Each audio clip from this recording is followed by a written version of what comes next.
Blessing Generation.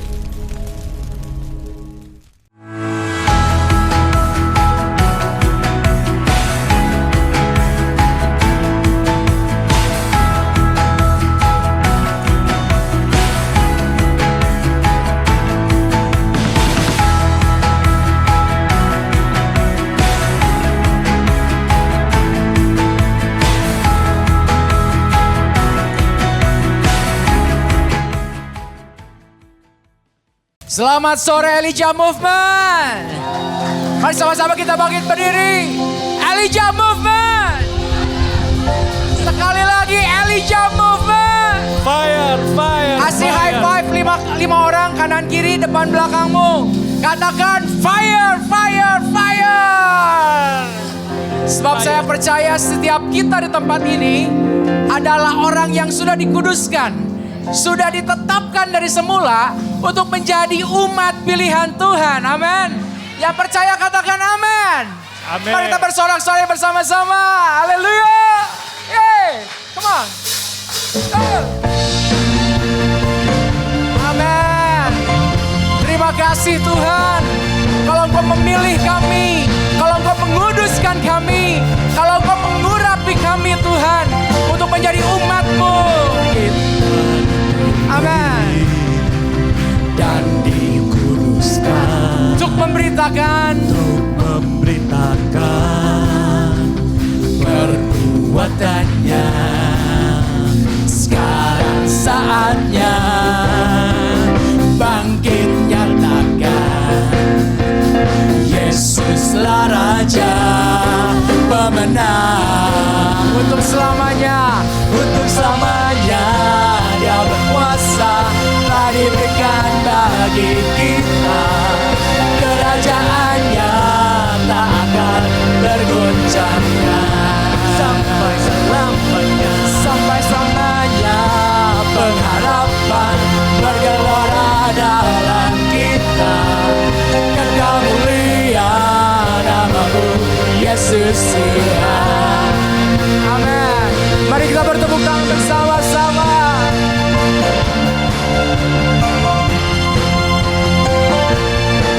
Amin.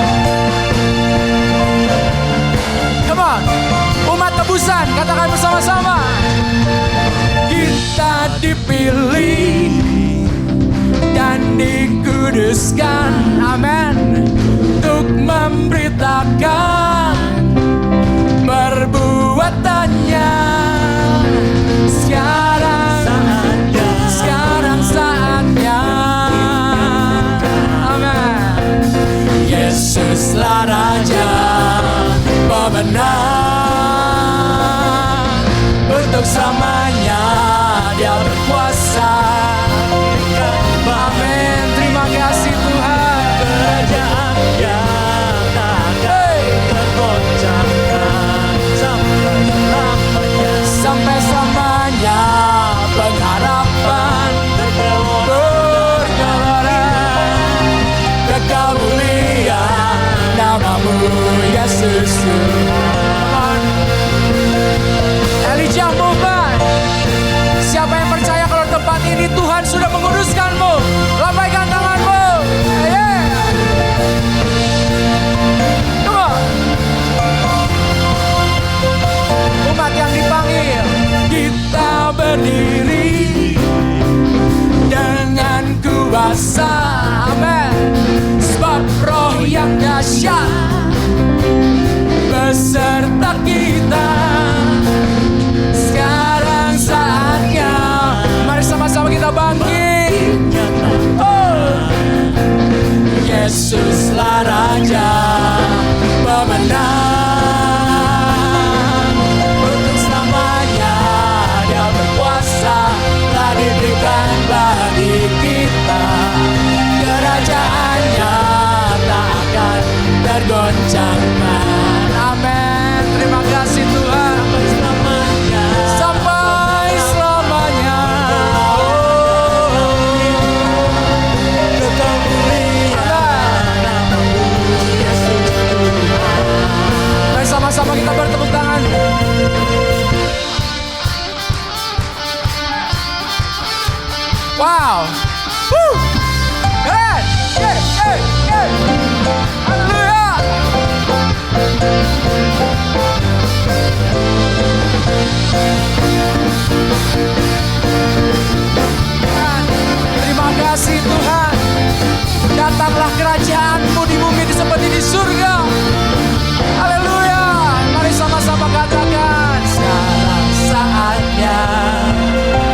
Sekali lagi katakan, sekarang saatnya bangkit. Haleluya. Oh, diam. Elijah Movement, serukan. Untuk selamanya Dia berkuasa. Amin. Kerajaannya tak akan tergoncangkan. Amin, kami percaya. Untuk selamanya Dia bergelora dalam kita. Sekali lagi katakan, Untuk selamanya Dia berkuasa. Telah diberikan kerajaannya tak akan tergoncangkan. Sampai selamanya pengharapan dalam kita. Kekal mulia namamu Yesus Tuhan. katakan kekal mulia. Kekal mulia namamu Yesus Tuhan. Kekal mulia sampai selama-lamanya. Kekal mulia namamu Yesus Tuhan. Pam pam pam pam pam pam pam pam pam pam pam pam param pam param param. Yeay. Serukan haleluya. Elijah Movement. Fire fire fire. Amin. Firman Tuhan katakan lupakan yang telah lalu. Mari kita mengarah pada tujuan. Amin. Haleluya. Sebab saya percaya kita di tempat ini dipanggil untuk melakukan pekerjaan yang baik, yang luar biasa dari Tuhan. Amin. Come on.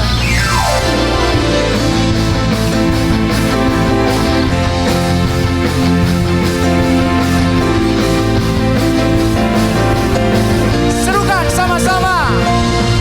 Lupakan yang telah lalu, mengarah pada tujuan.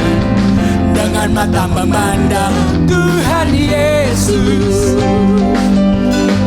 Sampai benar, berlari sampai akhir. Tanggalkan segala dosa yang merintangi. Ku mau setia Kan panggilanmu Tuhan. Amin. sebab Kau sanggup menjaga langkahku. Pada janji-Mu ku percaya. Amin. Kau kan sempurnakan pekerjaan.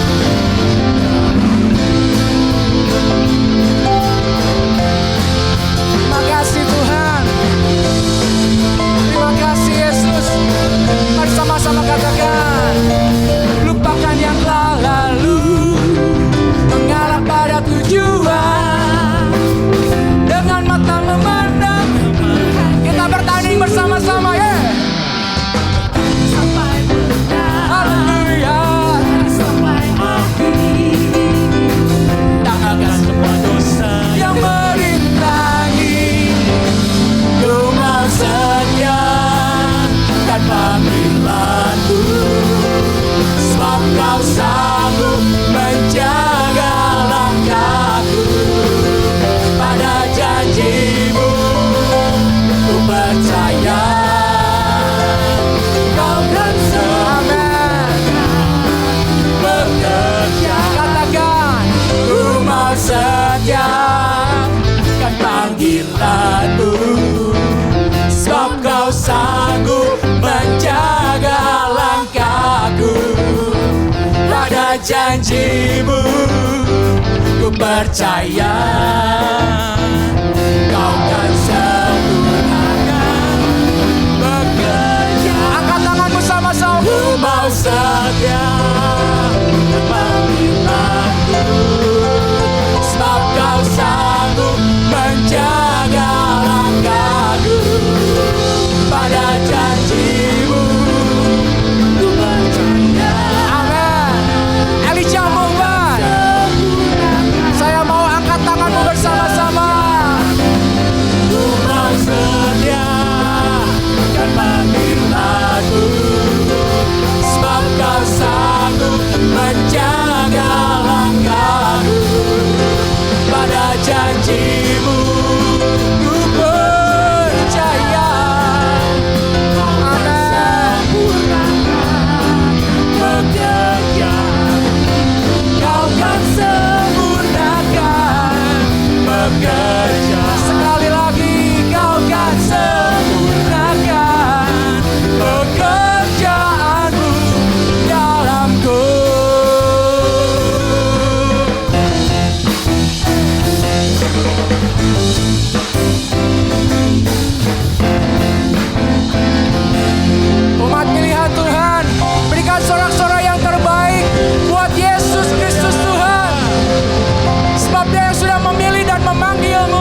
Terima kasih Tuhan.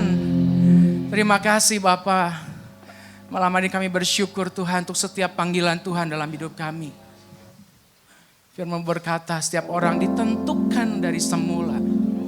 Dipilihnya. Diberikan kemuliaan. Diproses untuk memperoleh kemuliaan. Terima kasih Tuhan untuk setiap panggilan-Mu dalam hidup kami Bapa. Terima kasih Tuhan. Mari sama-sama kita nikmati hadirat Tuhan. Terima kasih Tuhan. Haleluya Yesus.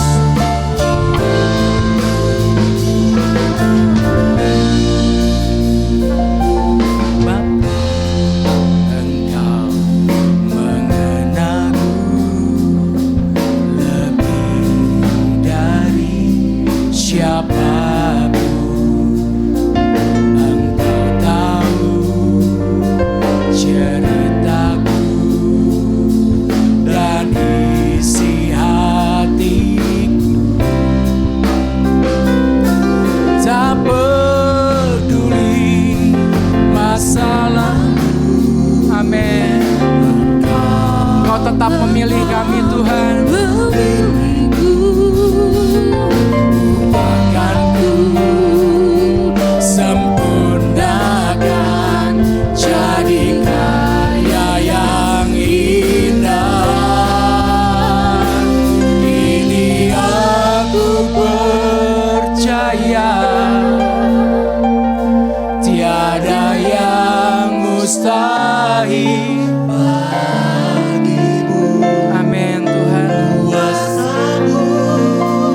Dosa Tuhan, tidak ada yang mustahil. Engkau merubah kami, Engkau mengangkat kami Tuhan. Terima kasih Yesus.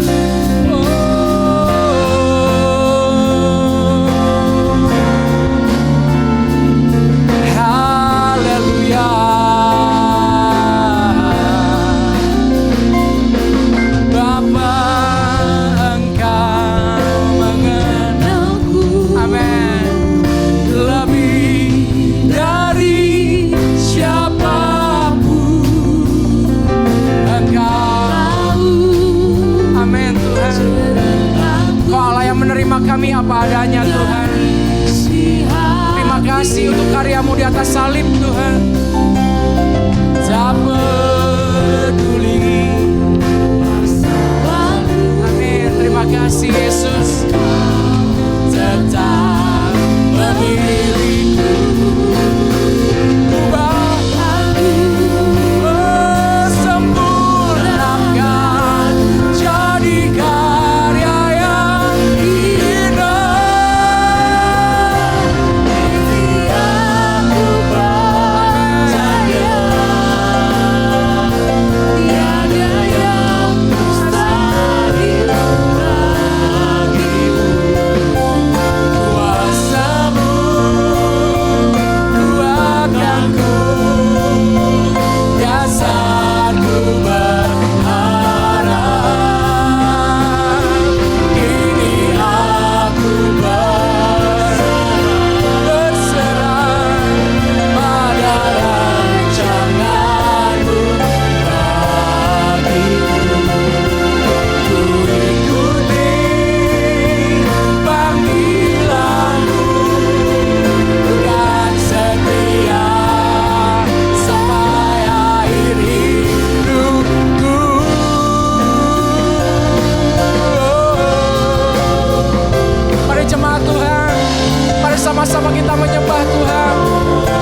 Tiada lain Tuhan. Tiada yang mustahil bagimu. Amin Tuhan.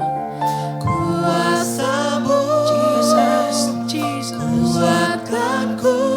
Amin Tuhan. Engkau di tempat ini. Engkau ditinggikan di tempat ini Tuhan. Engkau dimuliakan di tempat ini Tuhan. Come Holy Spirit. Come Holy Spirit. Come on Jesus. Terima kasih Tuhan. Terima kasih. Panggilanmu ku kan setia Sampai akhir kini aku percaya. kami percaya. Tiada yang Amin Tuhan. mustahil bagimu. Sebab Allah yang kami sembah adalah Allah yang besar. Kuasa-Mu Kuatkanku, dasarku berharap. Kini aku berserah. Amin Tuhan. Pada rancangan-Mu bagiku. Ku ikuti panggilan-Mu, ku kan setia. Mari sekali lagi katakan, ini aku percaya. Tiada yang amin. Kuasa-Mu kuatkanku, dasarku berharap. Kini aku berserah pada rancangan-Mu bagiku. Ku ikuti panggilan-Mu, ku kan setia sampai akhir hidupku. Ikuti panggilan-Mu, ku kan setia sampai akhir hidupku. Ikuti panggilan-Mu, ku kan setia sampai akhir hidupku. Oh, sampai akhir hidupku. Ajar kami setia akan panggilan kami Tuhan. Sampai akhir hidup kami. Sampai Kau dapati kami Tuhan. Terima kasih Tuhan. Terima kasih untuk karya salib-Mu. Salib yang memanggil kami Tuhan. Salib yang menebus setiap dosa kami. Salib yang mengambil setiap kelemahan kami. Ajar kami setia pada panggilan-Mu Tuhan. Terima kasih Tuhan Yesus. Terima kasih Bapa. Biar kami hidup hanya karena Engkau Tuhan. Sebab Engkau dasar kami berharap. Karena kami percaya ada kekuatan dalam hadirat-Mu, dalam panggilan-Mu Tuhan. Terima kasih. Terima kasih Tuhan.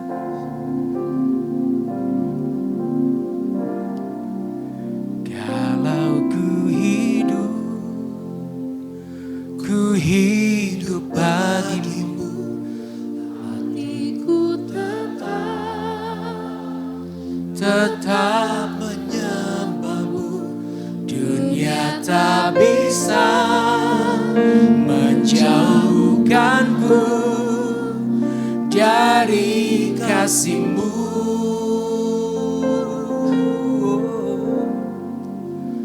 selama ku hidup. Amin. Ku hidup bagimu, Aku tetap memandangmu, dunia tak bisa menjauhkanku dari kasih-Mu. Come on church, sekali lagi katakan. Kalau ku hidup bagimu, hatiku tetap menyembahmu. Amin. Dunia tak bisa menjauhkanku dari kasih-Mu.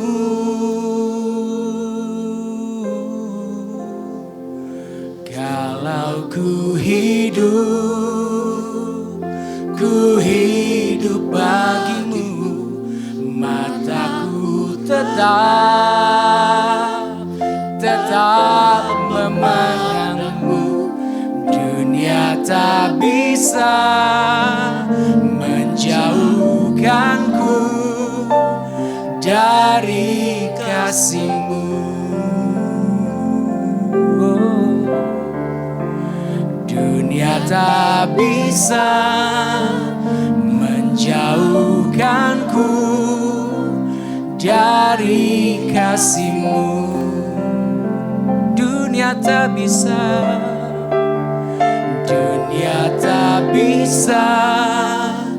menjauhkanku dari kasih-Mu. Amin. Terima kasih Tuhan. Dunia tidak bisa memisahkan kami dari Engkau Tuhan. Karena kami tahu hidup kami ditebus dengan cara yang mahal. Bukan dengan cara yang murahan. Karena darah-Mu menebus setiap dosa kami Tuhan. Kami mau menikmati firman Tuhan malam hari ini. Berbicaralah Tuhan melalui hamba-Mu. Kami semua siap dengar Engkau berbicara buat kami. Kami buka hati kami buka roh kami Tuhan. Untuk Roh Kudus masuk Tuhan. Mengubah setiap paradigma kami. Terima kasih Roh Kudus.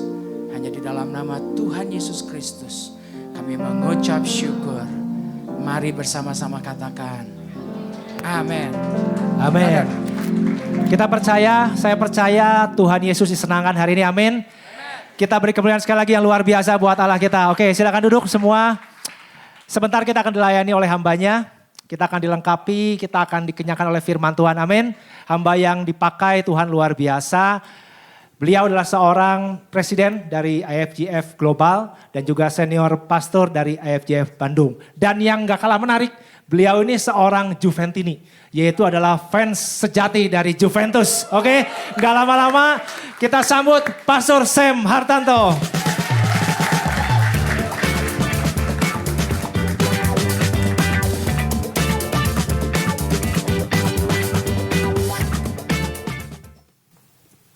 Amin. Selamat malam semuanya, shalom. Kemudian bisa lihat kiri kanan depan belakang. Katakan annyeonghaseyo.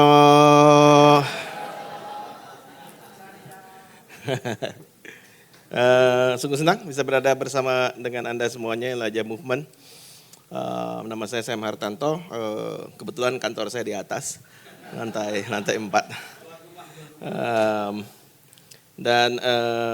Pertama-tama saya minta maaf karena setaunya saya dari beberapa hari yang lalu mulainya jam 7, ternyata saya diproyeksikan khotbah sekitar jam 7. Ternyata Anda mulai 6.30 malam. Jadi saya minta maaf kalau saya tahu saya nggak akan lewatkan waktu menyembah bersama dengan Anda. Itu tidak mungkin akan saya lewatkan. Karena menurut saya itu pun merupakan bagian yang penting dari sebuah service. Dua peran profetik yang utama ya, worship and then the word. Jadi sekali lagi terima kasih semuanya. Saya sungguh ngerasa bahwa kita hidup di sebuah masa yang cepat sekali.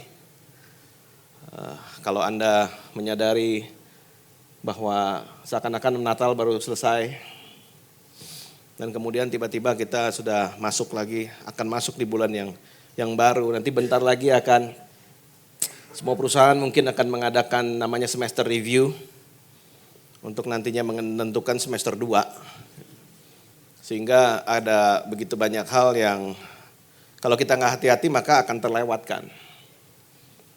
Komoditas yang paling mahal di akhir zaman adalah waktu. Karena kalau kita hilang uang kita bisa dapatkan kembali. Kalau hilang waktu, maka waktu itu nggak bisa kembali dalam kehidupan Anda dan saya. Jadi ini yang mau saya hari ini coba untuk bagikan dalam kehidupan kita semuanya. Dan juga menyangkut calling, menyangkut panggilan kita di dalam hidup ini. Karena Tuhan selalu memanggil umatnya dalam segi general atau dari segi yang sifatnya umum. Dan juga personal dalam kehidupan kita semuanya. Ada panggilan dari Tuhan. Bahasa aslinya dalam perjanjian lama itu kara. Kara artinya dipanggil according by name. Sesuai dengan nama kita. Jadi each one of us, setiap dari kita tuh punya panggilan yang unik di hadapan Tuhan. Yang kalau kita ketahui, kita kenal, kita lakukan dengan sungguh-sungguh. Sebetulnya panggilan itu karena sangat uniknya. Tidak ada orang lain yang bisa lakukan kecuali Anda. Sebetulnya ada banyak hal yang kita bisa lakukan. Gak bisa orang lain lakukan. Hanya Anda yang bisa jadi suami terbaik untuk istri Anda. Hanya Anda bisa jadi istri terbaik untuk suami Anda. Hanya Anda yang bisa menjadi orang tua yang terbaik untuk anak-anak Anda. Itu yang bisa kita, contoh yang general yang bisa kita terima. Nah, ini saya akan ngomong tentang satu hal, dan saya akan banyak mungkin cerita juga di sini. Dan ini firman Tuhan terus terang diinspirasikan oleh, kami punya akademi namanya Cutting Edge Academy, dan salah satu muridnya ketika dia sharing, sungguh membekas di hati saya. Dan kemudian saya bilang, saya curi ya kamu punya khotbah. Sehingga saya bisa tweak sedikit dan kemudian saya bisa beritakan ke tempat-tempat lain. Kadang-kadang leader harus mengakui bahwa ada generasi yang akan jauh lebih hebat dari dia. Sehingga nantinya kekristenan akan terus berkembang dan berbuah. Sehingga gak akan stuck dalam sebuah generasi. Dan saya percaya itu di hati Tuhan demikian. Karena itu dia buru-buru naik ke sorga. Kenapa? Biar continue. Kalian yang lakukan, kalian yang lanjutkan. Karena dikatakan sama Yesus sendiri, kamu akan melakukan perkara yang lebih besar daripada yang aku lakukan. Dikatakan demikian. Baik, di Lukas 19 ngomong begini. Yesus masuk ke kota Yeriko dan berjalan terus melintasi kota itu. Kita baru saja melewati namanya Holy Week. Di mana Yesus datang naik ke atas keledai dan kemudian dia masuk Yerusalem. Dan kemudian di Yerusalem dia membalikan segala macam meja pedagang di pelataran bait Allah. Dan kemudian dia melakukan namanya perjamuan malam bersama dengan murid-muridnya, dia mencuci kaki murid-muridnya, dia ajarin tentang namanya sakramen, perjamuan kudus, roti, anggur. Dia ngomong tentang penderitaan dia, murid-murid gak ngerti, dan kemudian dia ke Getsemane untuk berdoa. Tidak bisakah kamu berjaga-jaga dengan aku 1 jam saja? Dan kemudian doa, dan kemudian Yudas datang menjual dia dengan 1 kecupan. Dan kemudian tangkaplah Yesus ke Kayafas, dan kemudian ke Pilatus, dan kemudian akhirnya dihukum. Dia harus lewat Via Dolorosa namanya, sekarang Via Dolorosa. Dari dulu juga pasar yang sangat ramai sekali, dan kemudian dia disalibkan. Dan kita baru saja merayakan kebangkitannya bersama-sama. Di seluruh dunia kita merayakan kebangkitannya. Nah, ini merupakan sebuah cerita di mana seputar daripada Holy Week, sebelum daripada Holy Week itu.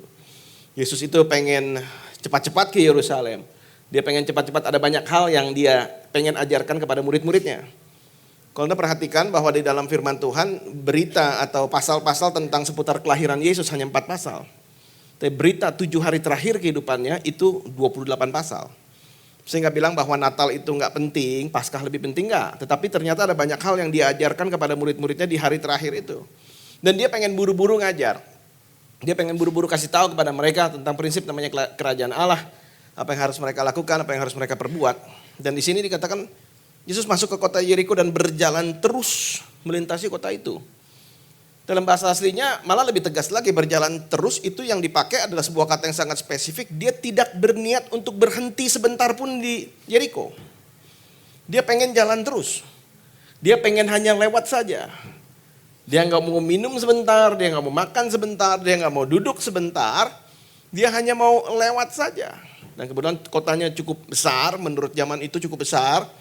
Dan ada banyak orang mengenal Yesus, dia sering sekali lewat Yeriko. Dan kemudian banyak orang mungkin sedang dalam perjalanan bersama-sama dengan dia dari utara, dari Galilea, mereka menuju Yerusalem. 3 kali dalam setahun orang Yahudi dari manapun pergi merayakan hari-hari raya mereka di Yerusalem. Jadi mungkin sebagian daripada orang yang berjalan bersama dengan dia dari Galilea ada yang pernah menyicipi mungkin ketika dia kasih makan 5.000 orang. Pernah mungkin ada disembuhkan dari yang buta, dari yang tuli, dari yang bisu pernah dia sembuhkan karena dia banyak melakukan aksinya dan mujizatnya di sekitar Danau Galilea di utara. Dan kemudian dia turun di Yeriko. Orang udah kasih tahu Yesus bakal lewat sini, Yesus bakal lewat sini. Dan kemudian mereka udah kumpul, mereka mau sambut dia, menyorakkan dia, memuji dia. Dan kemudian di situ di ayat 2 dikatakan di situ ada seorang bernama Zakheus, kepala pemungut cukai. Dan dia seorang yang kaya. Dikatakan demikian. Dia berusaha untuk melihat orang seperti apa Yesus itu. What kind of man bahasa Inggrisnya. What kind of man Jesus is. Orang seperti apa Yesus ini. Dia telah mendengar Yesus pernah melakukan ini dan itu, tapi dia belum tahu mukanya seperti apa, gaya jalannya seperti apa, gaya bicaranya seperti apa. Dulu gak ada TikTok, dulu gak ada Instagram, dulu gak ada X. Sehingga dia bilang, ini orang kayak apa sih? Mukanya ini kayak apa sih? Tapi dia gak berhasil karena orang banyak sebab badannya pendek. Maka berlarilah ia mendahului orang banyak lalu memanjat pohon ara untuk melihat Yesus. Yang akan lewat di situ, Ketika Yesus sampai di tempat itu, ia melihat ke atas dan berkata, Zakheus segeralah turun sebab hari ini aku harus menumpang di rumahmu. Paradoks. Tadi dibilang bahwa dia gak mau stop, dia akan terus. Tapi sekarang aku harus menumpang di rumahmu. What's wrong, what's going on, apa yang terjadi, apakah dia pelin-pelan? Enggak ternyata. Sebetulnya mujizat sebelumnya adalah tanpa orang lain kasih tahu, dia tahu namanya Zakheus. Itu pun mujizat. Jadi dia bilang aku harus menumpang nih di rumahmu nih. Lalu Zakheus segera turun dan menerima Yesus dengan sukacita. Dikatakan demikian. Tetapi semua orang yang melihat hal itu bersungut-sungut, katanya ia menumpang di rumah orang berdosa. Tadi Yesus bilang bahwa aku harus menumpang di rumahmu. Dan kemudian orang-orang banyak yang tadinya muji-muji dia, sekarang malah menggerutu, marah kok dia menumpang di rumah orang berdosa. Sesuatu yang bahkan dalam zaman gereja perjanjian baru pun nanti kalau Anda baca bahwa kalau orang salah katanya di gereja atau di sekumpulan orang percaya dikatakan bahwa kamu harus ngomong 4 mata. Kalau dia masih nggak bertobat, undang pemimpin, undang penatua, dan kemudian kalau masih nggak bertobat lagi, perlakukan dia sebagai pemungut cukai. Dikatakan demikian. Ini gereja perjanjian harus nulis begitu. Jadi kental sekali kebencian mereka sama yang namanya pemungut cukai. Dianggap orang yang tidak mungkin bisa bertobat lagi. Ia menumpang di rumah orang berdosa. Dan mereka makan, Yesus dan Zakheus makan, mereka ngobrol. Dan kemudian Zakheus ngomong begini, tanpa Yesus suruh loh, tanpa Yesus minta.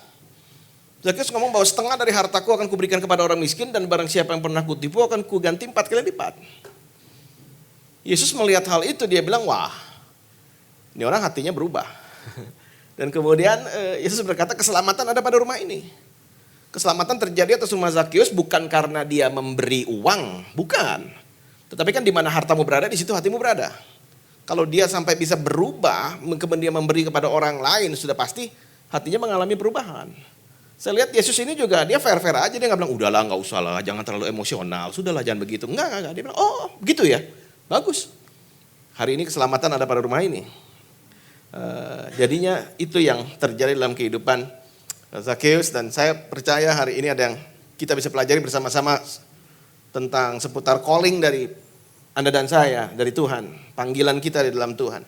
Dan hari ini firman Tuhan saya berikan judul Life Trajectory. Life Trajectory artinya perlintasan kehidupan. Trajectory artinya adalah salah satu hal yang bisa kita antisipasi, yang bisa kita duga. Trajectory, arahan dari kehidupan, lintasan daripada kehidupan. Kalau orang lari 400 meter keliling maka ada garisnya, itu that's the trajectory. Anda misalnya lari 100 meter, Anda nggak boleh ke sini, Anda nggak boleh ke sana. You stay on your line. Kamu berlari di line-nya kamu nggak akan terkena hukuman apa-apa. That's your trajectory. Pada suatu kali saya pulang dari Amerika, dari San Francisco dan kemudian ke Indonesia. Biasanya saya tuh transit di Jepang kalau nggak di Taiwan. Tapi waktu itu baru tuh straight dari San Francisco langsung ke Singapura. Jadi saya mau cobain. Gitu. Karena transit dimanapun menurut saya paling enak transit di Singapura. Gitu. Saya sudah hafal lah tokonya kira-kira di mana dan sebagainya gitu. Jadi saya pengen transit di Singapura aja, sehingga saya ambil flight langsung dari San Francisco langsung ke di Singapura. Dan itu ternyata 16 jam 30 menit.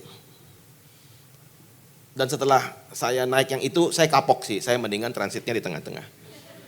Karena ternyata ketahanan mental saya di dalam kapal terbang itu 11 jam, 12 jam. Lewat dari itu semua film kayaknya udah nggak tahu mau ngapain, udah mati gaya. Sehingga saya mau cobain 16 jam 30 menit, tapi ketika ada di atas laut Jepang, tiba-tiba pilotnya ngomong begini, ladies and gentlemen, Bapak Ibu, Korea Utara baru saja menembakkan rudal melewati laut Jepang. Ada anak kecil iseng pencet tombol, namanya Kim Jong Un, pencet tombol. Sehingga ada rudal dan kemudian dia bilang semua kapal terbang itu nggak boleh lewat situ dan kita harus muter. Mohon maaf, kita akan mendarat di Singapura terlambat 2 jam dikatakan. Dan yang membuat saya amazed betul sampai sekarang, ternyata kapal terbang itu bahan bakarnya cukup untuk 18,5 jam ternyata gitu loh. Dan ketika itu terjadi, saya bisa apa? Itu sesuatu hal yang di luar kendali saya. Meskipun saya punya license pilot jumbo jet, saya kan nggak mungkin ketok pilot Singapore Airlines kan. I have pilot license you know gitu. Saya punya license pilot dan kemudian saya bisa. Kalau lu nggak berani, gua aja yang nyetir. Lu nggak berani sama Kim Jong Un, gua berani. Gua yang kendarai sekarang, gua yang supirnya sekarang. Meskipun saya punya pilot license Singapore Airlines, saya nggak bisa ganggu dia dong, karena itu flightnya dia. Karena itu kapal dia, krunya semuanya adalah anak buah dia.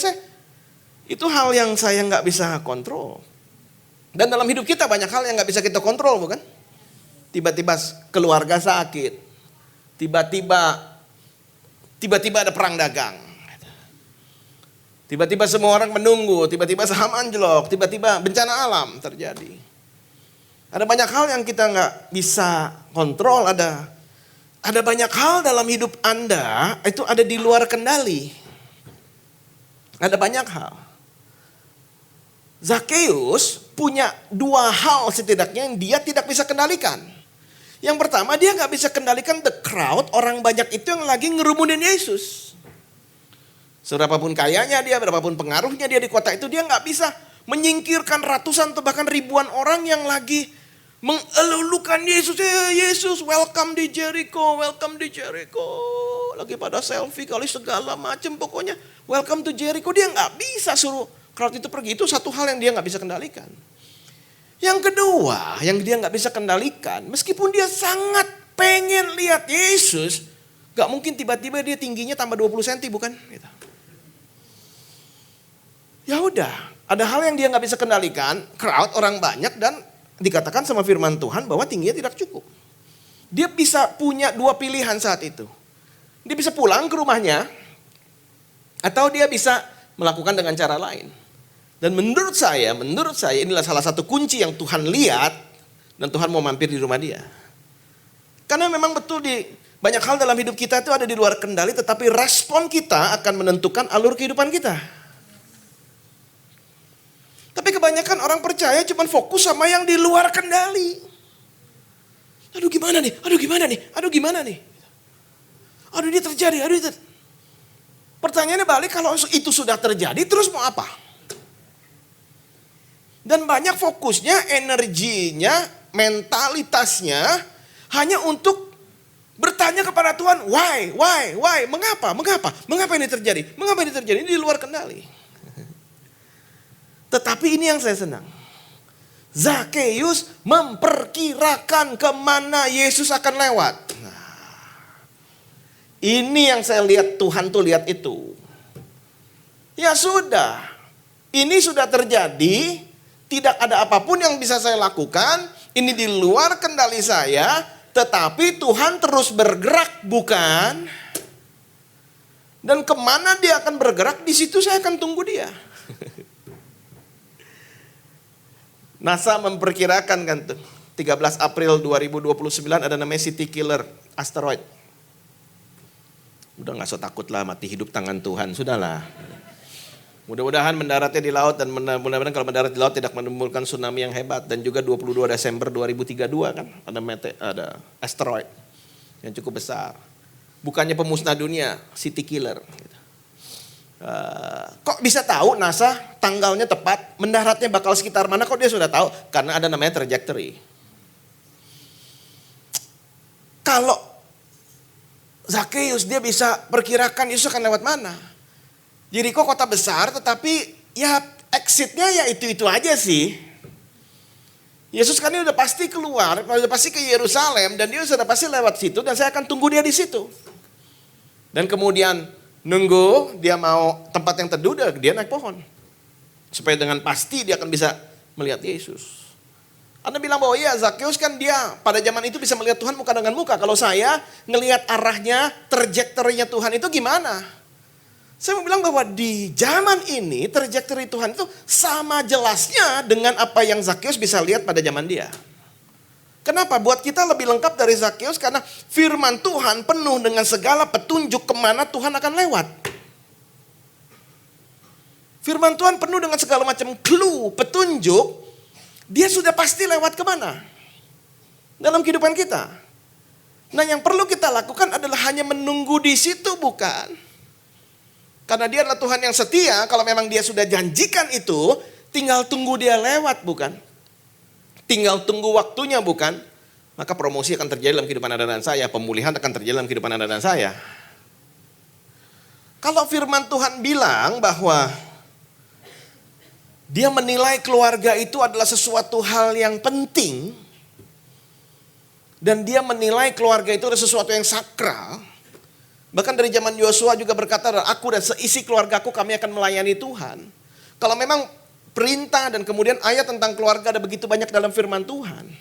Nggak peduli sekarang keadaannya apa. Apalagi sekarang keadaannya ada hal banyak yang Anda nggak bisa kontrol, ada yang nggak bisa kendalikan. Saya cukup setia pada keluarga saya kan. Sooner or later, cepat atau lambat dia pasti datang dan melawat keluarga saya kan. Tapi kalau saya fokus sama hal yang gak bisa saya kendalikan, saya jadi marah-marah, attitude saya buruk, saya bereaksi dengan sangat keras, saya jadi marah dengan istri, saya jadi marah dengan anak, saya gak memperhatikan keluarga, saya mencoba mengejar apa yang hilang. Ketika dia lewat dan kemudian ingin melawat keluarga kita, kita tidak ada di situ. Dan itu menurut saya sebuah kesalahan yang besar. Anda bisa perkirakan kemana Tuhan akan lewat. Sesuai dengan janjinya yang ada dalam firman Tuhan. Kalau Tuhan panggil Anda untuk melayani dengan kapasitas yang lebih tinggi. Kalau Tuhan panggil Anda untuk melayani dengan kapasitas yang lebih besar. Kalau Tuhan panggil Anda untuk melayani di tempat yang lebih jauh. Ya gak usah tunggu sampai janji promosi pelayanan itu datang bukan. Kesempatan pelayanan itu datang bukan? Nggak perlu tunggu kan? Kalau memang Anda tahu Tuhan janjikan kepada Anda, Tuhan call Anda untuk melakukan sesuatu lebih, ya dari sekarang belajar dong. Nggak tiba-tiba dapat panggilan baru belajar. Ya siap dulu dong. Kalau bejananya nggak ada, mau diisi apa? Oh saya mau menasihati dan konsel banyak orang. Pernah belajar konseling nggak? Pernah dapat sertifikasi konseling apa enggak? Pernah belajar basic psychology apa enggak? Gitu. Kalau Anda nggak pernah belajar itu, nantinya mau ngomong apa? Paling ujungnya, gue bantu doa deh bro, paling gitu. Saya nggak bilang doa itu nggak ada kuasanya, saya percaya sama kuasa doa. Tetapi kan kita harus mempersiapkan diri dulu, nanti Tuhan juga akan lewat dan promosi itu datang dari Tuhan. Dan seringkali orang menunggu dan menunggu tanpa melakukan apapun padahal Tuhan sudah janjikan. Kalau mau sehat dan umur panjang ya mulai dari sekarang olahraga lah. Itu kan trajectory udah pasti gitu loh. Ya dari sekarang ya jangan takut periksa darah lah. Gitu. Kadang orang mau periksa darah udah kayak mau disembelih gitu. Padahal zaman now ini begitu banyak penyakit sebenarnya bisa disembuhkan kalau ketahuannya dini. Meskipun Anda pikir Anda masih muda, Anda harus lakukan itu. Mau umur panjang nggak, mau melayani Tuhan jauh nggak? Ya udah siapkan diri dong dari sekarang. Sorry, saya nggak lagi marah-marah. Emang begini cara ngomongnya, ya, gitu. Kalau katanya mau bisa jualan banyak, mau punya network besar, mau punya teman kenalan banyak. Firman Tuhan kan berkata, those who want to have friends, siapa yang mau punya teman, must prove themselves friendly. Ya harus ramah. Katanya mau network, katanya mau bisa jualan, tapi jutek mana bisa jualan.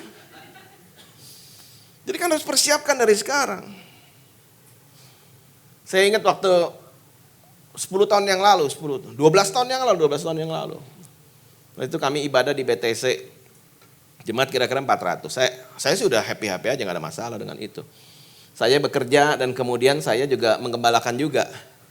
Saya nggak full time, saya nggak even part time di gereja. Saya pikir ya udah cukup lah. Emang ruangannya muat segitu ya udah penuh ya nggak masalah dong gitu. Kemudian datang, akhirnya menjadi mentor saya namanya Joy Bonifacio dari Filipina. Dia waktu itu jemaatnya 62.000 kan, jadi dia pernah mengalami, dia juga mulai dari 50 orang, bahkan 6 keluarga di garasi dia gitu kan. Oke, jadi dia bangun gereja dari kecil sampai. Dan kemudian dia khotbah di situ hari Minggu.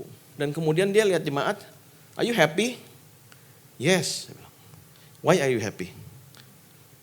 Karena firman Tuhan, saya bilang, you have to be joyful gitu kan. No, are you happy? Maksudnya apakah kamu puas gitu?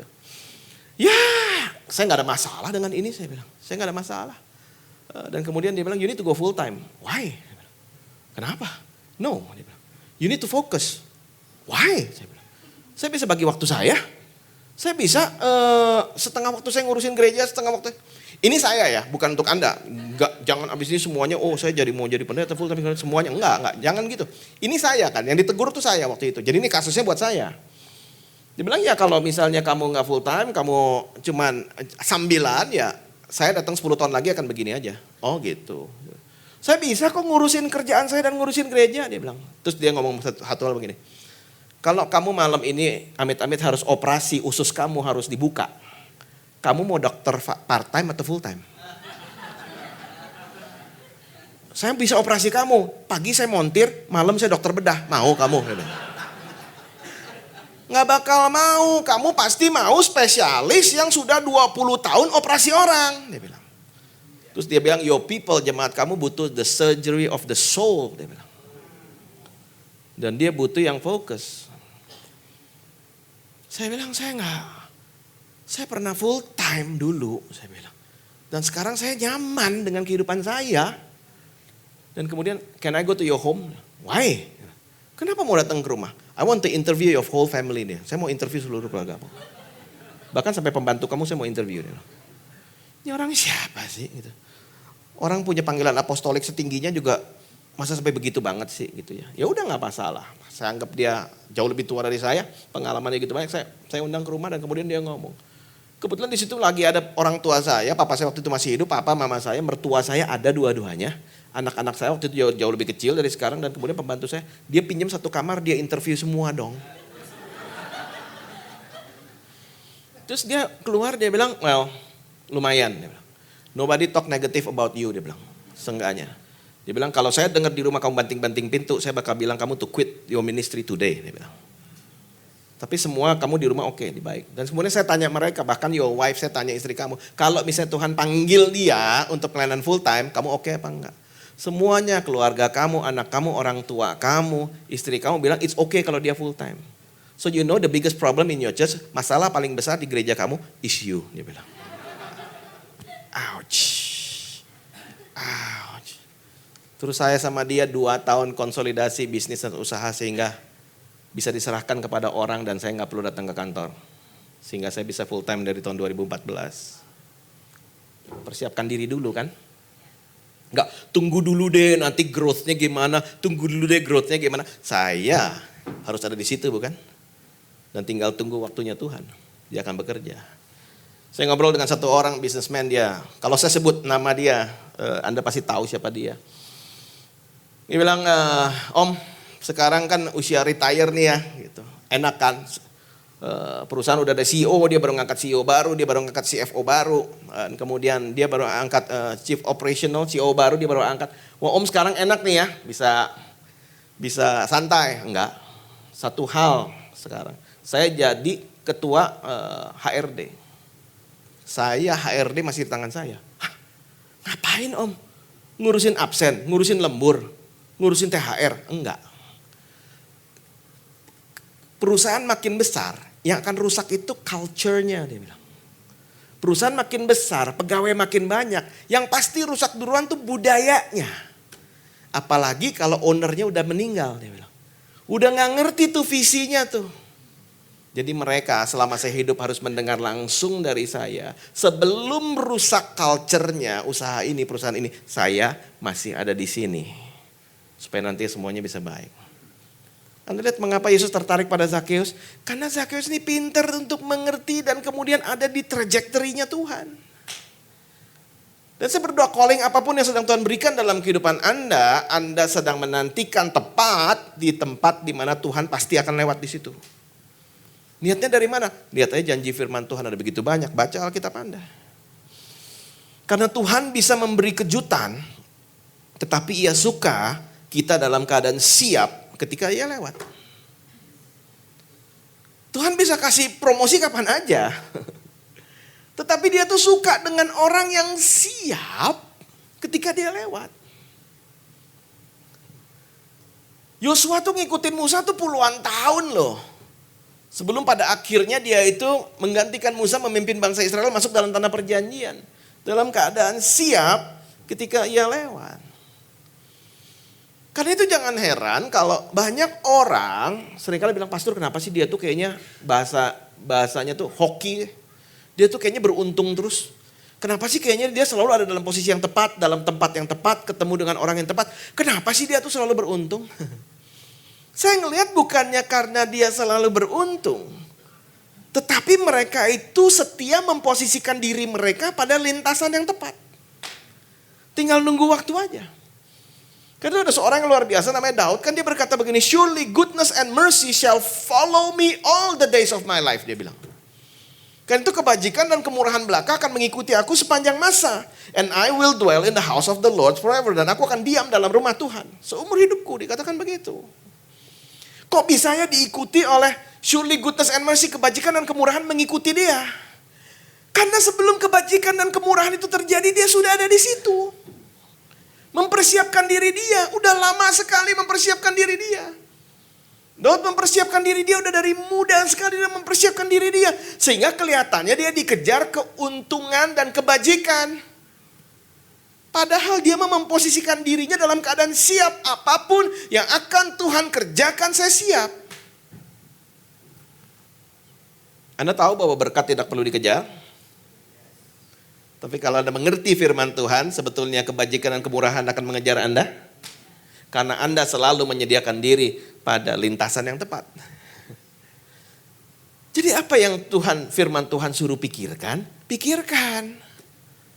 Apa yang firman Tuhan bilang jangan pikirkan, ya jangan pikirkan. Apa yang firman Tuhan katakan untuk Anda lakukan, lakukan.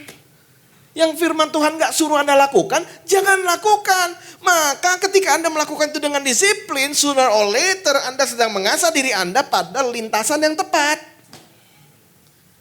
Dibanding mikirin ini nggak bisa aku rubah, ini nggak bisa, ini sebuah kendala yang nggak mungkin di luar my control, di luar kendali. Mendingan Anda bisa pikirkan apa hal yang baik yang bisa aku lakukan hari ini. Dibanding musingin hal-hal yang mungkin sudah lewat. Katakan kiri kanan, yang nggak disuruh jangan lakukan. Katakan itu saudara. Katakan kiri kanan, kecuali iseng banget gitu.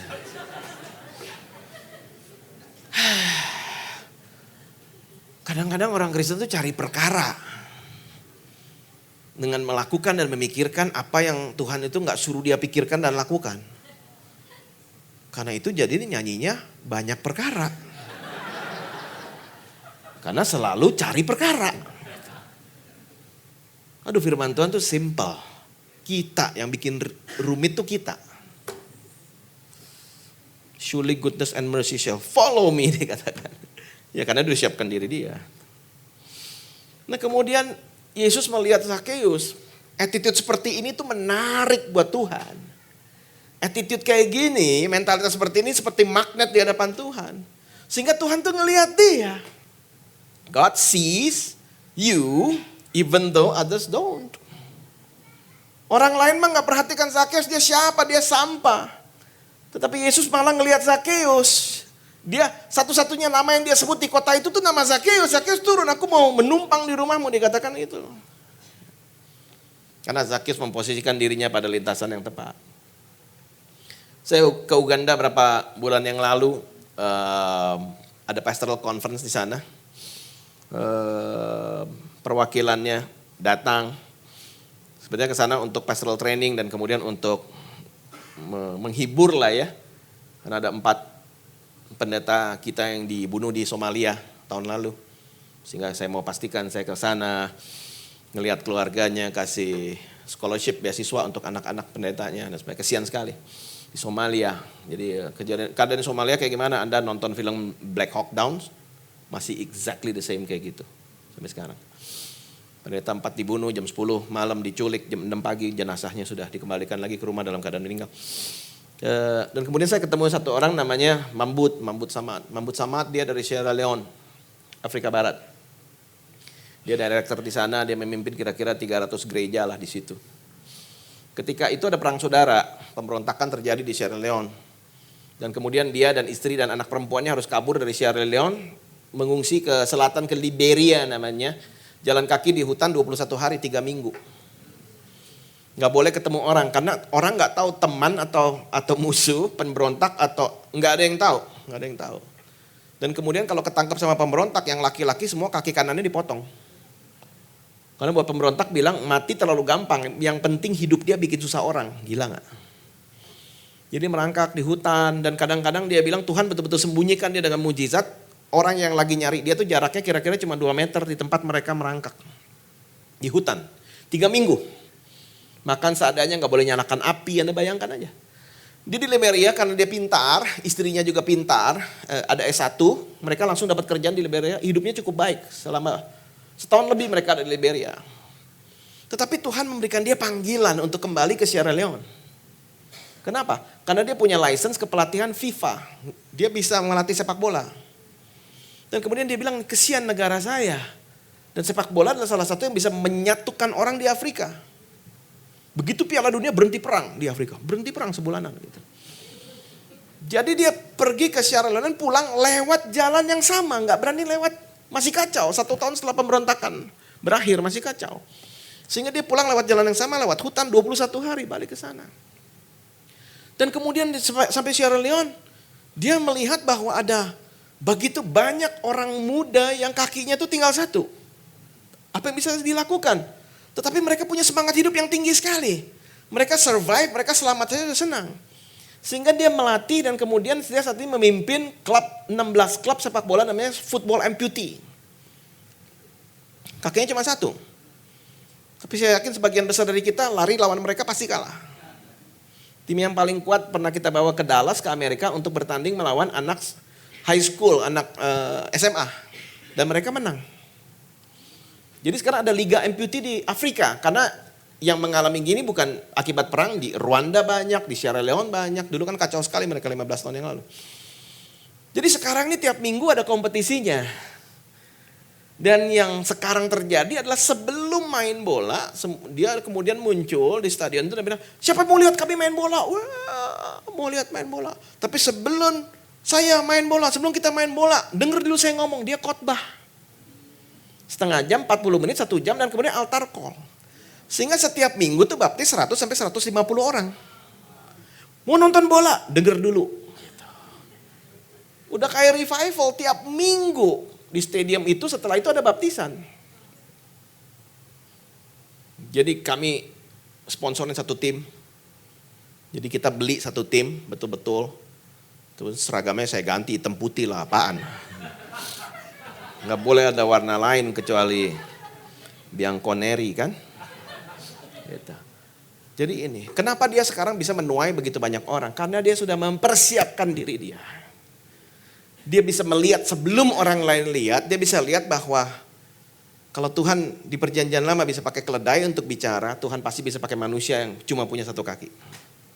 Dengan apa yang dia ada, dia punya license untuk melatih. Dia melatih dari 1 tim, dia melatih dari 10 orang awalnya nggak even lengkap 11. Tapi sekarang dia punya 16 klub dan kemudian tiap minggu ada baptisan 150. Kenapa? Karena sebelum orang ke sana, sebelum Tuhan lewat, dia sudah lebih dahulu ada di situ. Sekarang pertanyaan, apakah Anda mau membayar harganya? Menunggu di tempat yang tepat, mempersiapkan diri dengan sebaik-baiknya sampai Tuhan lewat. Itu pertanyaan. Sehingga kita nggak perlu terlalu menangisi hari ini apapun yang terjadi. Nah ini ada yang menarik. Kerumunan itu, kalau nanti Anda baca bahasa aslinya, kerumunan itu the crowd bilang, oh dia menumpang di rumah orang berdosa. Dia pakai kata menumpang dalam bahasa Indonesia. Tetapi arti kerumunan itu dalam bahasa Grikanya, bahasa aslinya artinya adalah he has gone as a guest. Dia datang seperti tamu. Dia datang dan kemudian pergi. Enter, come into, dan kemudian gone, pergi. Jadi kerumunan itu memang bilang menumpang. Tapi kata aslinya artinya adalah, oh dia cuma bertamu. Yesus juga ngomong kan, aku mau menumpang di rumahmu. Tapi herannya bahasa Greka, bahasa Yunani yang dipakai sama Yesus berbeda. Artinya adalah I want to stay in your home. Nah ini bedanya. Jadi Yesus kalau orang percaya kepada dia, kalau orang mempersiapkan dirinya, kalau orang mempersiapkan hidupnya, kalau orang mempersiapkan intelijensianya, kalau dia lewat, dia nggak hanya sekedar lewat, dia tuh stay. Dengan apapun yang kita kerjakan. Dia akan stay dengan keluarga kita, dia akan stay dengan usaha kita, dia akan stay dengan pelayanan kita. Karena dia tahu ini orang nggak kosong. Aku mau ada bersama-sama dengan dia, aku mau bermitra dengan dia. Jadi apa yang the crowd katakan tentang mengunjungi dan Yesus berkata tentang mengunjungi itu menumpang itu beda. Nah yang anehnya ya, mereka kan makan nih, Yesus kan makan sama Zakheus. Kalau makan orang zaman dulu kan mereka pakai recliner. Artinya makan tuh sambil tiduran begini. Jadi meskipun Zakheus dikatakan dalam firman Tuhan pendek, tapi dia bisa lihat Tuhan Yesus muka dengan muka. Herannya, kalau orang ketemu Yesus, pikirannya langsung mikirin orang lain. Nah itu. Salah satu tanda orang dijamah sama Tuhan adalah egonya mulai turun dan kemudian langsung mikirin bagaimana cara bisa melayani orang lain. Itu tuh. Bukannya makin jago teologi, bukannya makin apa, meskipun itu semuanya penting. Tetapi herannya Zakheus tiba-tiba ingat orang. Karena dia langsung bilang setengah dari orang yang setengah hartaku akan kuberikan kepada orang miskin. Dan barang siapa orang yang kutipu akan kuganti 4 kali lipat. Kok tiba-tiba setelah ketemu Yesus kok ingat orang? Ciri dari orang yang sudah betul-betul ketemu Yesus itu bukan lagi mi.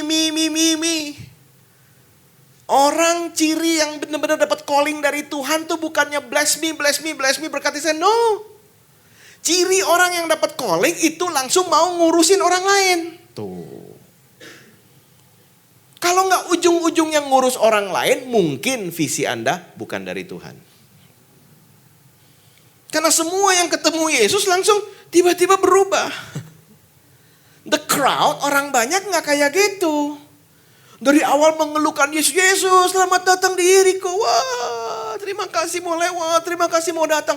Tapi ketika dia makan dengan orang berdosa, the crowd, sekumpulan ini malah mengejek Yesus. Masa dia makan dengan memungut cukai, Anda lihat. Tapi Yesus dijelek-jelekin dia diem aja, dia cuek aja. Dia gak pernah harus press conference. Maaf saudara, saya mau klarifikasi sebentar mengapa saya makan dengan sakit. Nah, dia gak perlu. Untuk apa?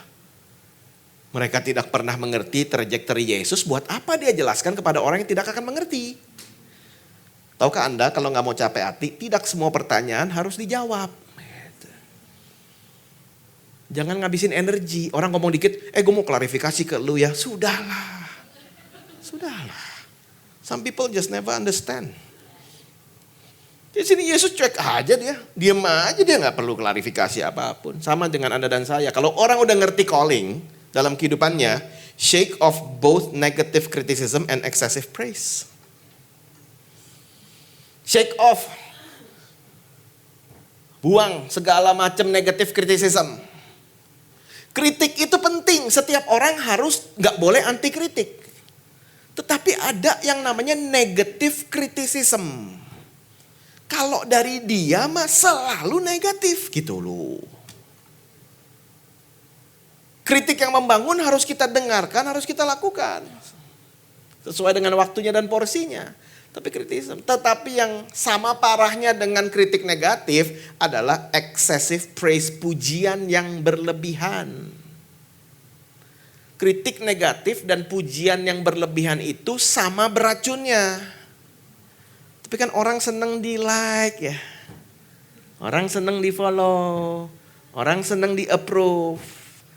16 ayat dalam firman Tuhan mengatakan hati-hati dengan pujian yang kosong, pujian yang tersembunyi, dikatakan demikian. Hati-hati kalau tiba-tiba ada orang yang wah apapun yang dia ngomong tuh sweet banget, hati-hati. Maksudnya apa? Kita harus langsung berdoa minta Roh Kudus untuk terangi kita dan kemudian bilang ada discernment dong, membedakan bermacam roh kan. Motivasi dia apa? Karena firman Tuhan bilang hati-hati dengan pujian yang kosong.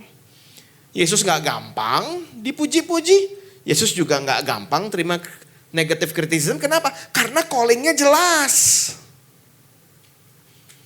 Banyak orang terlalu peduli sama negative criticism dan dia terlalu peduli sama pujian yang sia-sia dan kosong. Sehingga hidupnya juga jadi kosong.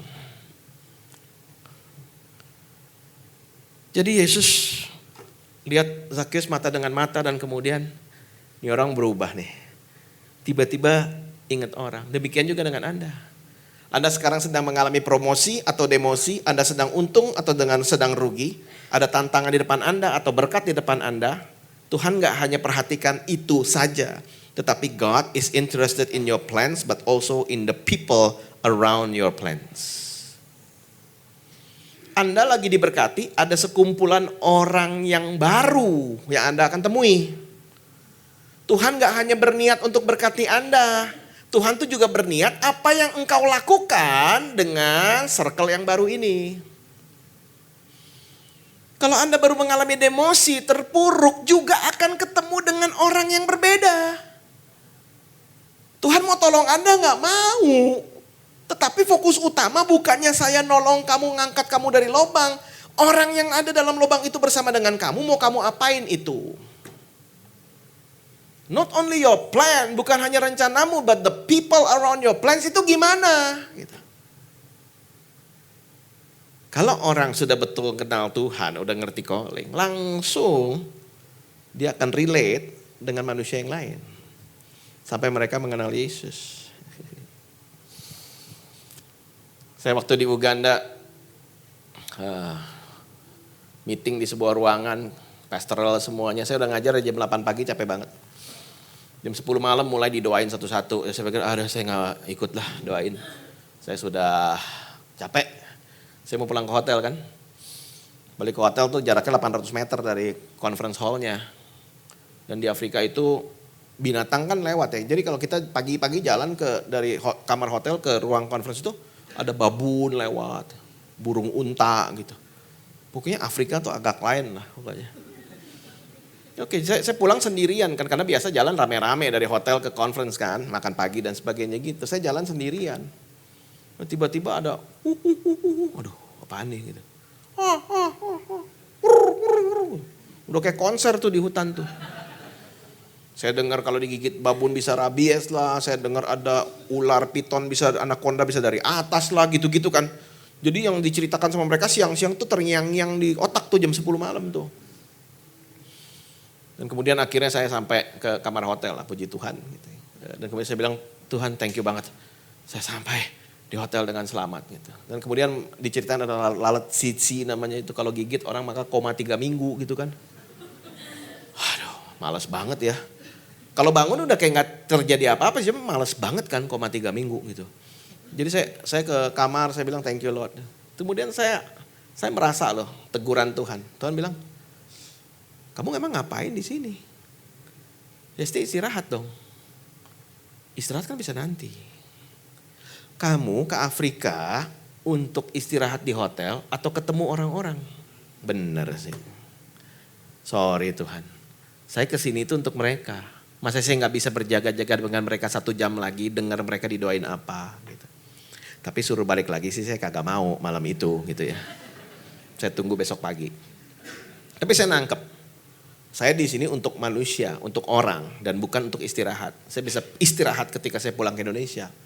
Saya mau tidur 24 jam juga gak ada masalah di situ. Jadi God is interested.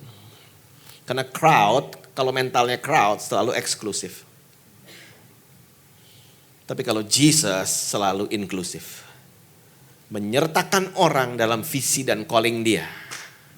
Kalau ada visi atau calling atau trajectory Anda tidak menyertakan orang lain, kemungkinan besar itu bukan dari Tuhan. Oh tunggu Tuhan, ketika saya diberkati maka saya pasti sertakan orang lain. Sudahlah. Harus, orang yang kenal Tuhan harus menyertakan orang lain. Yesus dan Sakeus duduk saling lihat-lihatan matanya tanpa selubung. Dan kemudian Sakeus hatinya berubah dan kemudian mulai bilang, aku akan berkati orang. Yesus berkata, keselamatan ada pada rumah ini. Sehingga gak ada lagi selubung. Dan saya berdoa malam ini, coba tidak ada selubung dalam mata kita, di mata kita. Sehingga kita bisa melihat dia eye level, eye to eye. Dengan tidak ada topeng apapun. Karena Tuhan mau memberkati Anda. Tapi Tuhan juga mau tahu mengapa dia harus berkati engkau. Untuk apa dia berkati engkau? Kalau aku sudah berkati, aku sudah promosi, kamu mau apa? Itu menurut saya harus jelas. Saya pulang ke Indonesia tengah malam, jam 12 malam. Saya pikir airport bakal sepi. Ternyata jam 12 malam itu ada 3 kapal besar mendarat bersamaan. Untungnya Soekarno-Hatta kan sekarang kita gak perlu lagi imigrasi. Kalau paspor Indonesia kan cukup scan pasportnya dan kemudian kita lewat e-gate. Di muka kita di scan dan kemudian facial recognition segala macam, pintu kebuka kan. Ngantri panjang banget, tengah malam ngantri masih panjang. Saya udah capeknya minta ampun. Di depan saya di samping situ ada orang bapak-bapak, dia scan. Pintu satu kebuka, dia masuk. Mukanya di scan. Merah. Mundur orang bilang. Dan semua orang pengen kasih tahu satu sama lain, diam. Dia naik, dia lewat lagi facial recognition, nggak bisa, mundur. Gitu. Dan kemudian semuanya pada iseng dan nggak kasih tahu dia bahwa dia sebenarnya lagi pakai kacamata hitam. Gitu. Saya juga nggak tahu kenapa jam 12 malam harus pakai kacamata hitam, nggak tahu. Tapi saya berpikir ya Tuhan baik ya memberikan hiburan kepada hambanya di tengah malam ini. Gitu. Jadi nggak ada yang ngasih tahu dia, dan saya juga nggak berniat ngasih tahu dia. Jadi saya ngantri dan kemudian saya jadi melewati dia. Dia masih, udah frustrasi banget. Kenapa sih? Gitu. Dan anehnya nggak ke counter lagi. Di situ terus bolak balik. Kemudian ada satu ibu-ibu teriak, woi kacamata hitam lepasin dong. Gitu. Dia lepasin dia bisa lewat. Semua yang sekeliling kayaknya gangguin aja orang lagi terhibur. Gitu. Ketika nggak ada selubung, maka bisa lewat. Ketika tanpa selubung bersama dengan Tuhan, banyak hal bisa lewat dalam kehidupan kita. Tapi selubung itu kalau kebuka, cuma satu, God and people. Kita bisa ngomong visi, bisa ngomong calling 3 harian lah. Tapi kalau ujung-ujungnya nggak menyangkut God and people, kemungkinan besar itu bukan dari Tuhan. As simple as that. Karena God's trajectory is always about people. Kalau doa Anda nggak melibatkan orang lain, ada kemungkinan ada kacamata yang harus dibuka. Kalau visi Anda tidak melibatkan orang lain yang sedang ada di sekeliling Anda, kemungkinan ada kacamata hitam di situ. Malam ini saya berdoa setiap dari Anda dan saya ngerti. Orang yang dijamah sama Tuhan itu langsung people. Setengah dari hartaku kuberikan kepada orang miskin. Dan barang siapa kutipu akan kuganti. Orang yang kutipu kuganti 4 kali lipat. Sama-sama kita bangkit berdiri, yuk kita mau doa. Saya rindu berdoa bersama dengan Anda. Terima kasih Tuhan. Ku ingin selalu bersekutu denganmu, menikmati, biarkan rohmu tinggal dalam hidupku. Sungguh indah bersamamu. Ku ingin selalu ingin selalu bersekutu denganmu, menikmati hadiratmu, biarkan rohmu tinggal dalam hidupku. Sungguh indah bersamamu selamanya. Saya nggak tahu keadaan Anda malam ini. Anda berkata bahwa ada banyak hal yang tidak bisa saya kendalikan. Tetapi ada banyak hal, attitude saya, cara pandang saya yang bisa saya kendalikan. Saya mau berada di lintasan di mana Tuhan pasti lewat. Ketika saya baca firman Tuhan, ada begitu banyak janji di mana Tuhan pasti lewat karena Dia tidak mungkin melanggar janjinya. Apa yang boleh dilihat, apa yang tidak boleh dilihat, apa yang boleh disentuh, yang tidak boleh disentuh, apa yang layak dipikirkan, yang tidak layak dipikirkan. Saya mau ada di situ, saya mau ada di lintasan yang tepat. Saya nggak tahu keadaan Anda, saya nggak tahu tantangan dan raksasa apa yang ada dalam hidupmu. Tapi kalau Anda berkata, Tuhan tolong saya, supaya saya ketika baca firman-Mu, saya bisa melihat the right trajectory. Apa sih hal yang memang sudah dijanjikan Tuhan, yang tinggal tunggu waktu saja. Surely goodness and mercy, kebajikan dan kemurahan belaka akan mengikuti saya sepanjang masa. Kalau itu Anda minta hikmat dari Tuhan untuk mengerti trajektori Tuhan dalam hidupmu sekarang, angkat tangan Anda. Terima kasih ya Tuhan, aku berdoa hikmat Tuhan mengalir. Untuk setiap dari kami ya Tuhan. Gak ada dari kami yang mengerti 100% apa yang akan terjadi. Tetapi kami cukup petunjuk, cukup banyak petunjuk dalam firman Tuhan. Apa hal yang Tuhan berkati dan apa hal yang Tuhan larang. Cukup kami lakukan hal yang menyenangkan Engkau dengan setia. Dan izinkan kami melihat kemurahan dan kedahsyatan Tuhan. Sungguh umat-Mu akan mengalami surely goodness and mercy shall follow me all the days of my life. Dan aku akan diam di dalam hadirat-Mu sepanjang masa. Yang berikutnya kalau Anda bilang, Tuhan ajar saya sertakan people. People yang mana? Di telepon Anda ada ratusan atau bahkan ribuan nama people. Anda scroll nama di handphone aja langsung saya yakin Roh Kudus tuh ngomong yang ini loh udah lama, yang ini loh udah lama, yang ini loh, yang ini. Bahkan orang-orang ini yang kamu ketemu setiap hari. WhatsApp grupan setiap hari. Are you gonna include them? Apakah kau mau sertakan mereka juga? Apa promosi itu hanya sekedar alat buat engkau? Apakah engkau mau menyertakan orang?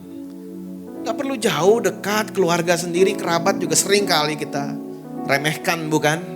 Oh masih bisa ketemu dia lagi, oh masih bisa ketemu dia lagi, oh masih bisa ketemu dia lagi.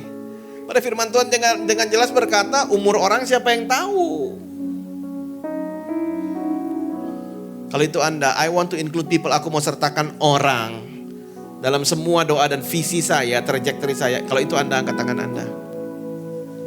Roh Kudus, hari ini aku berdoa biar Engkau yang bicara pada kami. Orang-orang mana yang Engkau suruh kami untuk setidaknya doakan, setidaknya raih, setidaknya membangun jembatan, setidaknya membangun komunikasi, supaya mereka kenal Engkau. Karena Engkau ini inklusif, menyertakan semua orang. Dan God's trajectory, arah dan lintasan Tuhan bukan hanya untuk melesatkan karir kami, tapi arah God's trajectory is all about people. Berkati umat-Mu Tuhan, supaya kami bisa melihat seperti yang Tuhan lihat. Kami melihat manusia seperti manusia. Celikan mata kami, supaya kami bisa melihat seperti Engkau melihat. Terima kasih Tuhan. Berkati umat-Mu semuanya. Biar mereka mengalami kehadiran dan lawatan Tuhan setiap hari. Ditandai dengan hati mereka yang luluh ketika melihat people, orang. orang sekeliling mereka. Terima kasih Tuhan. Di dalam nama Tuhan Yesus kami berdoa. Amen, amen. Yuk kita bangkit berdiri bersama-sama ya. Kita akan dukung doa. Ya, mereka yang berulang tahun kita bersyukur Tuhan tambahkan 1 tahun. Dan kita percaya di tahun ke depan mereka boleh terus mengalami hal-hal yang baik dari Tuhan. Amin. Mari kita angkat tangan yuk sama-sama.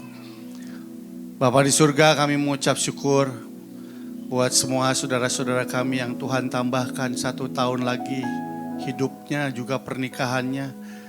Kami percaya Tuhan bahwa kasih karunia Tuhan selalu menyertai perjalanan hidup saudara-saudara kami ini. Kami tahu di depan tantangan tidak sedikit, pergumulan juga mungkin tidak hilang Tuhan. Namun kami tahu Tuhan tidak pernah meninggalkan mereka. Sesuai dengan firman Tuhan pada malam hari ini kami berdoa Tuhan, supaya mereka menemukan Tuhan apa yang menjadi tujuan Tuhan dalam kehidupan mereka. Tambahkan Tuhan, supaya di tahun-tahun ke depan kami akan melihat pertumbuhan, pemulihan semakin nyata dalam kehidupan mereka. Terima kasih Tuhan, kami bersyukur biarlah kasih karunia Tuhan terus menyertai mereka dari sekarang sampai Tuhan sendiri yang menetapkan perjalanan hidupnya selesai. Terima kasih Tuhan. Tuhan, sebentar kami juga akan pulang. Kami akan kembali ke tempat kami masing-masing. Sebelumnya kami akan berfellowship. Kiranya Tuhan terus menyertai kami biar kami boleh menjadi komunitas yang benar-benar saling peduli, saling mengasihi satu dengan yang lain. Sehingga kami boleh menjadi kesaksian, jadi berkat buat banyak orang. Terima kasih buat Pastor Sam yang sudah menjadi berkat, yang sudah memberi inspirasi bagi setiap kami. Kiranya Tuhan tambahkan kasih karunia, kekuatan untuk terus Tuhan pakai menjadi berkat bagi banyak orang Tuhan. Terima kasih Bapa. Sebentar kami akan kembali, kiranya berkat dari Allah Bapa, pertolongan dari Tuhan Yesus Kristus serta persekutuan dengan Roh Kudus terus menyertai kami dari sekarang kekal sampai selama-lamanya. Yang diberkati boleh berkata, Amin. Terima kasih semua.